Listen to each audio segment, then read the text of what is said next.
என்னோட சைல்டுஹுட்ல ஒரு ஏமாற்றம் நடந்தது. எனக்கு எவ்வளோ விஷயங்கள் கடந்து வந்தாலும் அந்த ஒரு விஷயத்த மட்டும் என்னால் கடக்கவே முடியல. ஐ மீன் டைஜஸ்டே பண்ணிக்க முடியல. என்னடா என்னை இப்படி பச்சையாக ஏமாத்திருக்காங்க அப்படின்னு.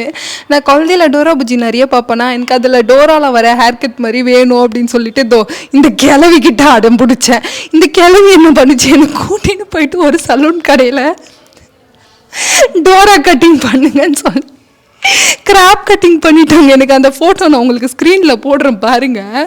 நான் அந்த அண்ணா கிட்ட கேட்குறேன், லிட்ரலி இங்கே வந்து ஹேர் 2 நட்டுட்டு நிற்கொள்ள, ஆனால் எங்கன்னா எனக்கு அந்த மாதிரி முடியுது, நீ வீட்டுக்கு போமா, வீட்டுக்கு போயின்னு அந்த முடி வந்துடும் அப்படின்னாங்க. இன்றைக்கும் வந்துக்கிட்டு இருக்கு அந்த முடி. அந்த ஹேர் கட்டை வச்சுக்கிட்டு இப்போ பார்க்காத வராது.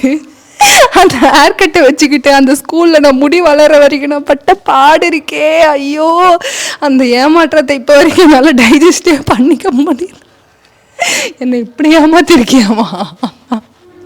உங்களுக்கு குழந்தையில இந்த மாதிரி ஏதாச்சும் ஏமாற்றம் நடந்து இன்னமும் அதை டைஜஸ்ட் பண்ணிக்க முடியல அப்படின்னா ப்ளீஸ் கமெண்ட் செக்ஷனில் சொல்லுங்கள். இந்த மாதிரி எத்தனை பேர் இருக்கீங்கன்னு பார்த்து தெரிஞ்சுக்கிறேன்.